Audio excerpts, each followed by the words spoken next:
धर्मेंद्र प्रधान चलो हट जाता है जी। तो आप किसको चाहते हो कि ये पद उसको मिले? नहीं, अभी मैं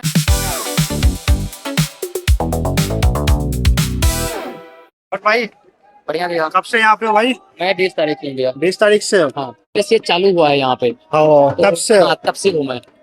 ये रूप कैसे धारण करिए भाई, क्या मैसेज देना चाहते हो गवर्नमेंट को इससे? मैसेज यही है कि बहुत बड़े लेवल पे, नेशनल लेवल पे एग्जाम लीक हुआ है, और लीक नहीं हुआ है, लीक होने के बावजूद 30 से ज्यादा बच्चों ने अपनी जान दे दी है इस करप्ट और भ्रष्ट शिक्षा मंत्रालय की वजह से, भ्रष्ट शिक्षा मंत्री की वजह से।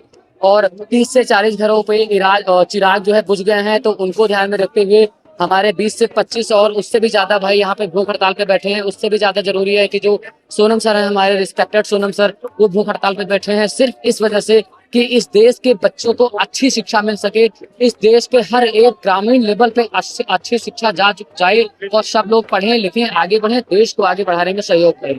तो उसी करप्ट सिस्टम के खिलाफ हम लोग एक छोटा सा पीसफुल प्रोटेस्ट कर रहे हैं कि सरकार हमारी बात सुने, हमारी पीड़ा समझे, हमारी चीजों को महसूस करे और एक अच्छा राष्ट्र के हित में, देश के हित में, स्टूडेंट के हित में एक अच्छा निर्णायक फैसला लेते हुए शिक्षा मंत्री धर्मेंद्र प्रधान को रिजाइन के लिए बोले और उस जगह पे किसी योग्य आदमी को बिठाए जो इस देश के अंदर शिक्षा मंत्रालय को अच्छे से चला के और पूरी पारदर्शिता के तरीके से हर एक बच्चे को शिक्षा पहुंचाई जाए। इसलिए तो आप धर्मेंद्र प्रधान चलो हट जाता है जी। तो आप किसको चाहते हो कि ये पद उसको मिले?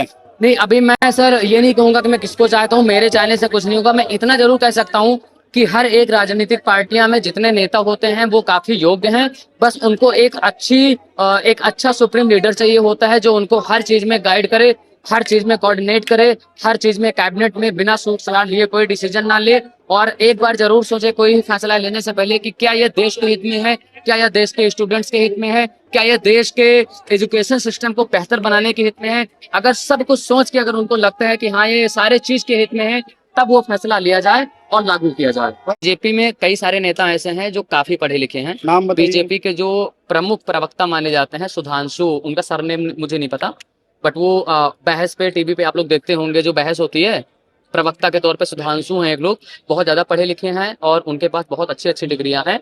तो देखिए क्या है ना कि बहुत लोग पढ़े लिखे होने के बावजूद भी वो अपने मन से इंडिपेंडेंट तरीके से कोई भी डिसीजन नहीं ले सकते हैं। तो उनको एक मौका मिलना चाहिए इतने बड़े मंत्रालय और इतनी बड़ी जिम्मेदारी पे। लेकिन मौका मिलने के साथ साथ मैं फिर से रिपीट करूंगा, अभी थोड़ी देर पहले मैंने जो कहा कि उनको एक तरीके से इंडिपेंडेंसी होनी चाहिए अपने मंत्रालय में कोई भी स्पष्ट डिसीजन लेने के लिए।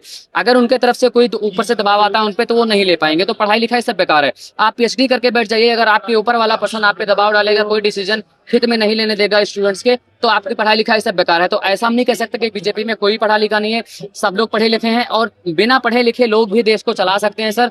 बस यही है कि देश को चलाने के लिए अनपढ़ों के लिए एक चीज जरूरी है, देश के हर एक बच्चे से लेकर बूढ़ बुजुर्ग तक उनकी परेशानियों को देख के उनकी पीड़ाओं को समझना पड़ता है, वो बहुत कम लोग के अंदर है। तो अगर आप पीड़ाओं को समझने के लिए एजुकेशन अगर वो करते हैं तो ये गलत बात है। अनपढ़ लोग भी पीड़ा को समझ सकते हैं, देश के लिए क्या सही है क्या गलत है वो समझ सकते हैं, इतनी समझदारी अनपढ़ के अंदर भी होती है। तो बस वही बात है कि किसी भी प्रकार का दबाव को ना झेलते हुए और किसी भी प्रकार के मतलब इधर उधर में ना भटकते हुए एक अच्छा निर्णय अगर आप लेंगे सोच विचार के, तो उसमें देश का हित ही होगा, कोई वो नहीं होगा। तो वो वही एक ट्रांसपेरेंसी के साथ, जिम्मेदारी के साथ, इंडिपेंडेंसी के साथ आप कोई भी फैसला लीजिए, एक बार जरूर सोचिए और सोचने के बाद आप फैसला लीजिए प्लीज।